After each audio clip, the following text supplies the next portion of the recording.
Okay. So if you grew up during the late 90s, early 2000s, you know that the best direct-to-TV movies for kids premiered during this time, and no other company had more iconic programming than... Today I'm going to talk about one of those icons as we delve into the story and production of...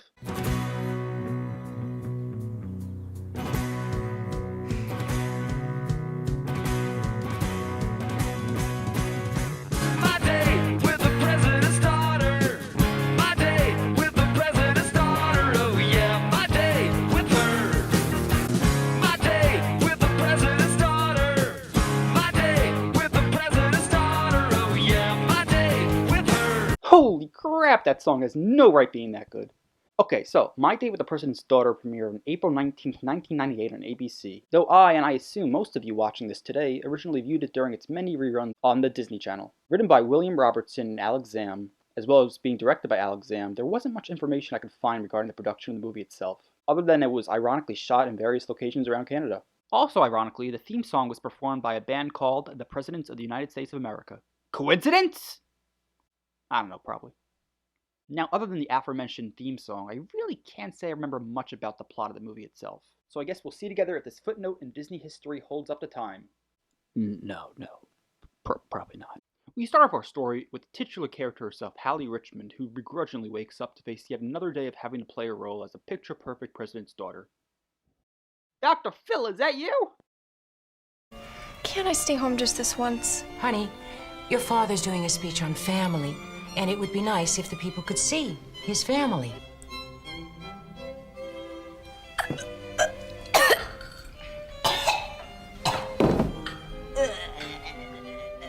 You still have to go. Daddy. You have to go. Man, despite her position, they really did a great job at making her relatable right off the bat. I mean, she's pretty much me, except, rather than being rich and hot, I'm just clinically depressed. Yeah! Daddy, did I tell you about the dance next Friday at school? Everybody's gonna be there. Friday, honey, we're gonna be in Houston.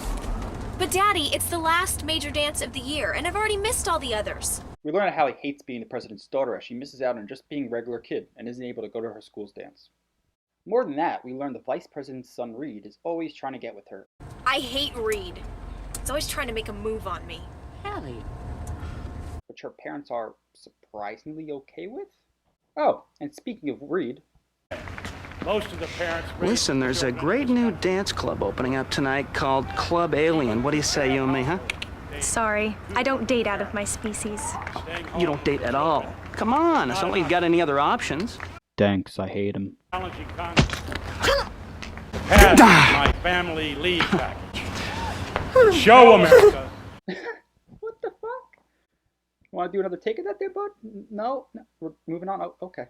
Having been next to the mall, Hallie goes, and this is Hallie's totally normal reaction to it.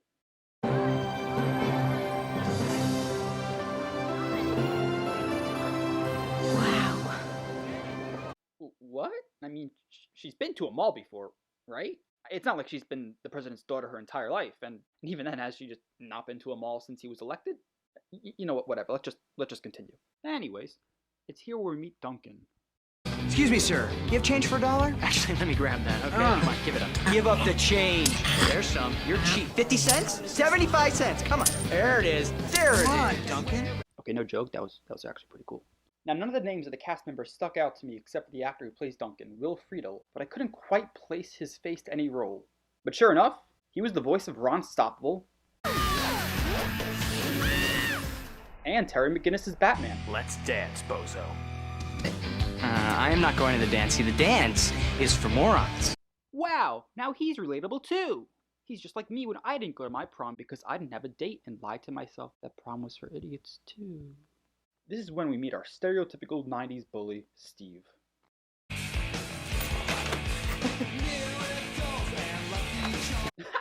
Threatening strangers with violence is so funny. Calling Duncan out on his bullshit, his friends make a bet with him that he can't get a date to the dance. You guys got a deal, chumps. $50. I'll bring the date, you bring the cash, all right? No paid escort. Whoa, how did that get past Disney censors? And so Duncan goes out and searches for a girl to ask to dance. Okay, Duncan, come on. You're gonna be aggressive. That's the next girl you see. Very next one. After her.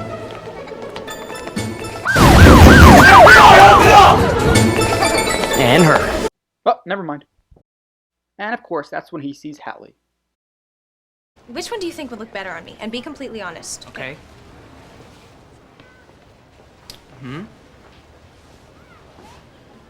Actually, I think they both look good. Typical boy, can't make up your mind. Hey bitch, you're the one asking the stranger to choose which one looks better. Unfortunately for Hallie, the really bad Secret Service agents assigned to her are finally at least on the same floor as her, and she tells Duncan that she has to go, but not before Duncan asks her to the dance. And because she's so desperate for living a normal life, she agrees. So she gives him her phone number. I'll pick you up at 7? Where do you live?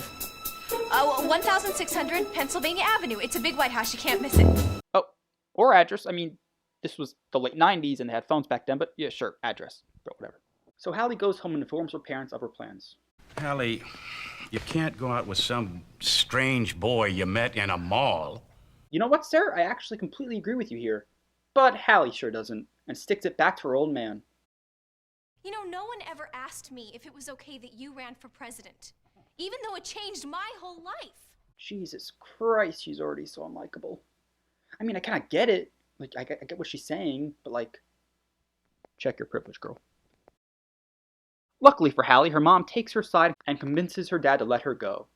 Yada yada yada yada yada. Duncan gets ready for his date. Cliche annoying little sister goes to the address and thinks he's tricked, surprised to find out that he's really going out with the president's daughter.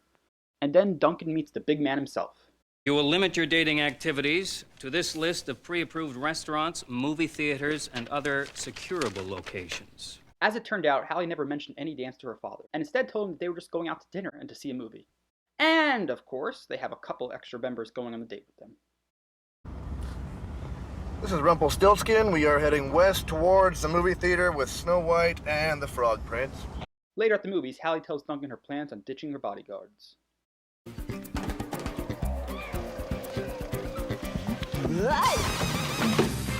Oh, easy. Supposed to protect them, aren't we? I think he's the one who needs protecting right now. Jesus Christ, if the roles were reversed, this would not have gone over well. So the two of them escape and Hallie takes them to the most 90s store ever to change their outfits.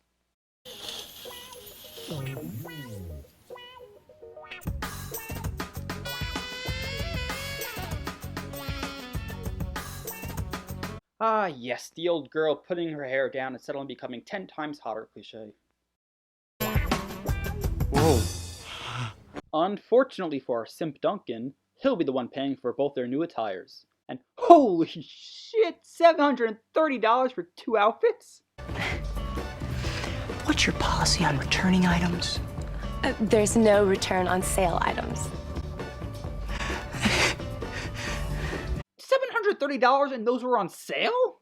Outside, they coincidentally run into Steve riding on his motorcycle. Hallie? Hey, how you doing? And once again, Hallie toys with Duncan into letting her drive his dad's expensive company car, which he wasn't even supposed to be driving in the first place. Meanwhile, Duncan's dad learns that his son took his car and the president learns of his missing daughter and brings in Duncan's family to sort everything out. Whoa, talk about a miracle. I thought a girl would have to be brain dead to go out with Duncan. Holy shit! Duncan's parents inform the president that the two of them were supposed to be going to the spring dance that evening. So the president sends his best men on the job to find them. There's no sign of them anywhere. They're not gonna show. Let's just keep looking. On the drive to the dance, a couple of rednecks start catcalling Hallie and she is not putting up with it. Come on, give us a little kiss there, girl. Hey, what's your problem? You guys late for a meeting at the Inbred Club? God damn it, Hallie! You better watch out, honey. I'll come over there and teach you some lessons you never thought you'd learn. Look, Pinhead. Who you calling Pinhead? You get out of the car and come over here, and you'll be sorry you were ever born. Hallie, shut up, you fool! Shut up, Hallie, shut up, Hallie, shut up, Hallie, shut up, Hallie, shut up, Hallie, shut up, shut up. Go get him, go get him. Go, okay, go! You have no fucking sense of like social awareness. Do you not? You stupid, Later that night, the two runaways arrive at the club Vice President's son was talking about, where this totally natural sounding and no way coincidental exchange takes place. Hey, how's it going? Good, guy on the bike, right? That's right. Want to dance? Sure. So yes, Steve just so happens to be at the club too, and Hallie of course chooses the option that makes her even more unlikable. Unluckily for them, their dancing is cut short when some rednecks Hallie pissed off earlier follow them into the club, forcing Duncan and Hallie to make a break for it. But not before running into Reed. Come on. Whoa. Not before you dance with me. Let's go. I don't want to dance with you, Reed. Okay, I don't get it. You go out with him, but you don't go out with me. I'm missing something. Yeah, human DNA.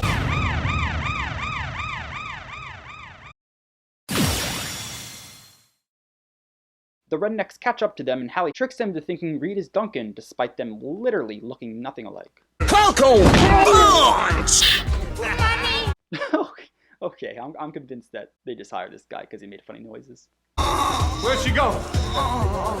No matter, we'll take him to the truck. Let's go, boys! So considering the implications they made with Hallie earlier, it kind of worries me as to what they have in store for him. Like seriously, I know he was a douchebag, but this is kind of fucked up. This is no place for the president's daughter, okay? But when I try and get her out of there, this young hoodlum that she's with gets his gang to beat me up. Okay, you know what? Fuck this guy. This leads Duncan's dad and President Richmond to ditch his Secret Service and go out looking for them themselves. On the way to the dance, Duncan gets a flat tire, and while trying to fix it, Hallie goes off to a fricking biker's bar. Jesus Christ, if I was Duncan, I'd just cut my losses and ditch the girl. Yeah, I know she's like the president's daughter, but I'd rather spend 10 years in federal prison than spend 10 more seconds with her. When Duncan attempts to get Hallie out of there, he is threatened while Hallie literally just stands there and makes no attempt to defend him whatsoever. Maybe we'd better go now after all. No, really? You don't say! Luckily for Duncan, these hardcore biker bros love magic and he manages to use his tricks to get them out of there. Way to go, Duncan! But Duncan's 1 minute of luck ends there as they go outside only to find that someone has stolen his dad's company car.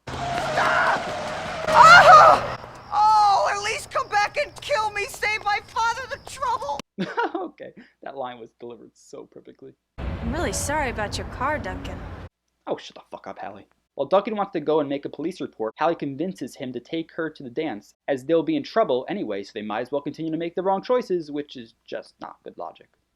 As it turns out, Duncan's car was stolen by a couple of wacky robbers. And yet again, coincidentally, they just so happen to drive right past Duncan's dad and President Richmond, and a road race ensues as they understandably believe their kids are the ones behind the wheel. Oh, no. What? A cop! How didn't I realize the police behind them? Sometimes being president has its advantages. Now, I know this movie isn't realistic. We all know politicians are above the law. Well, the White House says President Richmond's at a fundraiser. He has been all night. Oh, never mind. They just somehow don't believe he's the president. Okay, sure. Now, finally, on their way to the dance, Hallie yet again stops them from going to the dance and goes right to the protest happening outside her dad's fundraising event. You know, the place where her dad and all the Secret Service are supposed to be, despite her wanting to spend the rest of the night being free. Okay, now I think she just wants to get caught and really doesn't want to go to the dance. And, of course, she makes it worse by literally going on the news. Of course, they're spotted by the Secret Service and flee, and of course they get away. Hurry up, Duncan, before they spot us! While Duncan's dad and President Richmond's families come to get them out of jail, Duncan and Hallie talk on top of a roof and have a heart-to-heart where Duncan admits he's not as cool as he let on. And even though I've gotten into more trouble tonight than I have in my entire life, I've still had a really great time. A good time? It's been horrible! Hey, I got this for you back at the clothing store. Thank you. Duncan ends up giving her this plastic ring he literally got out of one of those 25-cent capsule machines back at the store, which somehow impresses her. Despite not remembering anything from this movie, seeing this ring actually triggered some memories for me. It's really interesting how certain imagery can last with us over the years. That's all. I'm not sure where I was going with that. Anyway. Do you want to dance? Oh, so now you want to dance. Make up your mind, lady. And now here comes the obligatory end of second act breakup scene, where Duncan stupidly tells Hallie about the bet he made with his friends. I thought you went out with me because you liked me, Duncan. What do you mean? He literally just saw you randomly in a store. I don't know why I'm getting so worked up over this. God, do I have nothing better to do with my time than get angry over this 25-year-old movie? Nope. Oh no, not the plastic ring he gave to you literally minutes ago. Oh no. Anyway, for the third time, Hallie runs into Steve. A woman like you doesn't need a boy. She needs a man. A man who understands her. Oh God, I think he just out nice guyed Reed. Steve and I are going to a party at his house, and I'm gonna be his date. Hallie, you don't know this guy. Yeah, well, she didn't know you either before blindly going out with you, so I don't think trying to use reason with this girl is going to get you anywhere, Dunk. So Duncan commits Grand Theft Auto and steals a pizza delivery cycle. Hey! Sorry! National emergency! What is going on with this movie and all these sounds? Okay, I'm thoroughly convinced that the director intentionally made all the actors do this on purpose for some sort of fetish, like, like Quentin Tarantino and his feet. Oh, and also those robbers were caught. It's not really important to the plot, though. Steve brings Hallie to a party at his place. Whoa, hold on there just a second. So you're telling me that Steve was throwing this big party at his house, yet the entire night he just hasn't been there? Like, we saw him before after they left the store, then again in the club, and for a third time in the scene just before this one. What the hell is he be doing all night? He just threw a party and left? Wait, unless... Is this what a host is supposed to do? Is that what a host does? I wouldn't know. I've never been invited to a party. About ready to dance? Yeah, sure. But when Steve shows his true colors and gets frisky with her, Hallie demands to go home, much to Steve's annoyance. Where do you think you're going? Home! I'll take a bus if I have to. Look, nobody walks out on Steve Ellinger. Oh God, the cringe. But before Steve can force her back inside, our pizza night arrives to defend his lady. Attempting to defend Hallie, Duncan begins fighting with Steve, and Hallie ends up joining in, and going full Mike Tyson on his ear. Jesus! There are only like 3 small bones in human ears. Where's all this cracking coming from?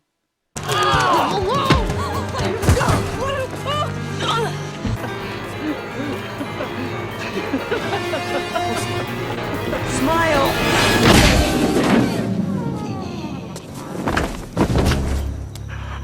Yeah! Ow! Duncan! You idiot! Before they go, Hallie decides to leave a little love note for Steve. Okay, I guess they didn't have the money in the budget to actually wreck a motorcycle, so they just did this. What? Come morning, the two of them have made amends, and he gives her the ring back. You know, you might like to have this back.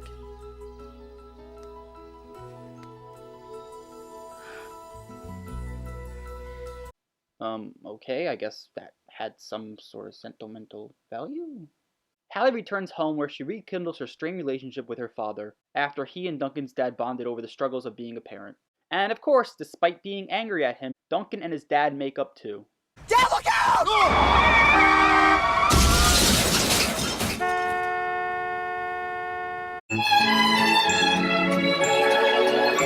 Nah, just kidding. But it would have been really funny if it ended there. No, but of course it does end with the president arriving at Duncan's school and giving him permission to date his daughter. Oh yeah, and one other side story going on that I didn't think was important to mention until now was that Duncan's dad was really hoping for a promotion, and luckily for him... Start working on your golf swing, Mr. Vice President in charge of operations. What the fuck?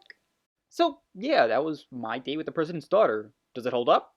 Well, it is certainly a movie that was made with actors and a script.